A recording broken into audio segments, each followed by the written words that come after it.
Hello viewers, welcome back to Bhaskar's Insurance for You and Me. In the last two episodes, we have discussed in detail about the Bharat Griha Raksha Policy, the perils covered, risks that can be covered, how to determine sum insured, impact of underinsurance, etc. In this episode, we will learn about the insurance policy life cycle and answer some of the procedural aspects involved in purchase of this policy.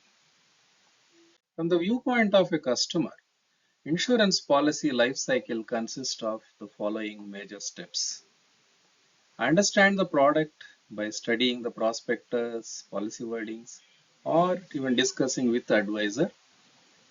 Then submit the completed proposal form to the insurer. The next step is to receive the premium quotation and pay the premium. Receive the policy schedule along with the policy wordings. Now check the details in the policy schedule with what was proposed in the proposal form and ensure it is reflected correctly. Update the insurer if there are any changes in the risk details during the policy period. Ensure to get the changes recorded in the policy through endorsement. In case of a claim, adhere to the process specified in the policy. Provide full cooperation to the insurer or surveyor in loss assessment. In case claim is not settled satisfactorily, make use of the grievance redressal mechanism, which is again specified in the policy. Renew the policy with updated details prior to expiry date to ensure continuity of cover. All these steps need to be diligently followed while handling any insurance policy. We will now look at these steps in relation to Bharat Griha Raksha policy. The proposer has to fill the proposal form for availing insurance. The information required in the proposal form would broadly be under the following categories. First one is the proposer's details like name, address, contact details, the financial details if applicable, nomination details, etc.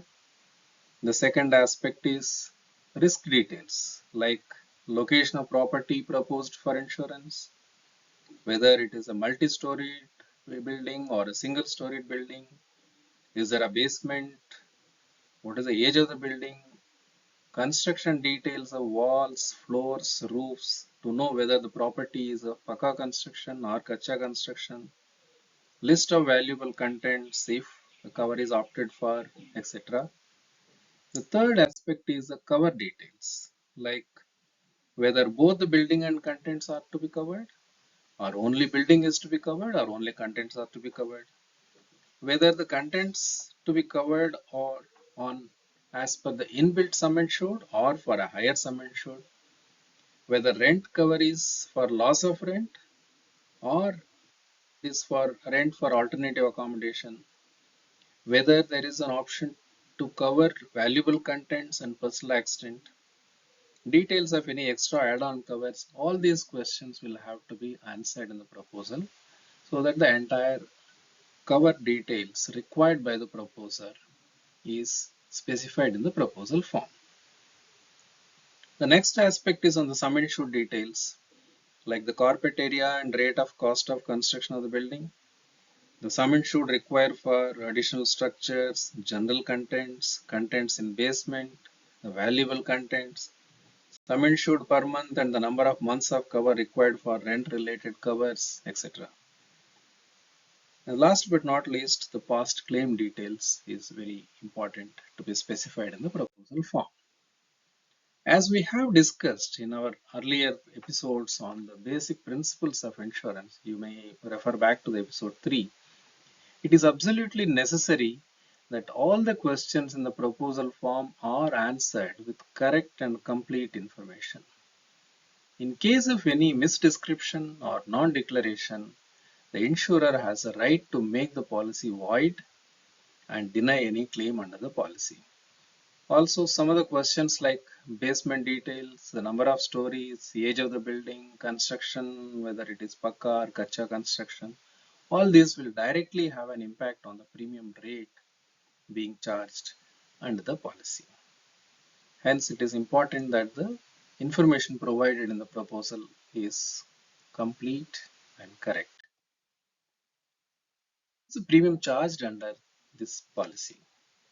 Based on the risk detail provided in the proposal form, the insurance company would decide the premium rates. The premium rates vary from one insurer to another, though the cover and the terms of cover are standard as mandated by the regulator. The premium rates are indicated as per mille rate, that is amount chargeable for every 1000 rupees of sum insured. The premium rate is charged on sum insured for the home building, sum insured for additional structures, the sum insured for general contents, sum insured for valuable contents, sum insured for personal accident cover, and sum insured on add-on covers if any are opted. No premium is charged for inbuilt covers like rent cover, architect and surveyor fee cover, or cost of debris removal covers. And this policy is available for policy periods ranging from 1 year to 10 years. The cover provided remains same irrespective of the period of cover. And of course, the premium chargeable under the policy will vary based on the duration of the cover. On acceptance of this proposal and the premium paid by the proposer, the insured cover commences and the policy document is issued. When the policy is received, please thoroughly check the information shown in the policy schedule. Please thoroughly check the information shown in the policy schedule. Ensure that the details you had mentioned in the proposal form is correctly captured in the policy schedule sent by the insurer. Mainly focus on details like insured's name and address, the description of the property, location of the insured property, and the sum insured values to avoid unnecessary hassles in case of a claim. If you find any discrepancy in the information, take it to the notice of the insurer in writing for passing necessary endorsement on the policy. As this product is uniform across all the insurers as mandated by the regulator, the risk of wrong or incomplete policy wordings getting issued is reduced substantially. Hence, you can focus on the information shown in the policy schedule only. Happens if there is a claim under the policy. What are your duties? In case there is a loss under the policy, the procedure to be followed is detailed in the policy conditions, which are provided to you. On occurrence of any insured event, you must provide an immediate intimation to insurer, either to their office or to the call center, providing policy details and incident details. The necessary timely intimation should also be given to the appropriate legal authorities like fire brigade, police, etc., depending on the type of incident. Take all possible steps to avoid further loss and do not alter the condition of the damaged property until the insurer or the surveyor authorizes you to do so. Submit the claim form duly filled and supported by claim statement and other required documents. Be careful not to exaggerate the claim or make any fraudulent statements. Seek help of the insurer or the surveyor or the agent, if needed, in understanding the requirements to be submitted.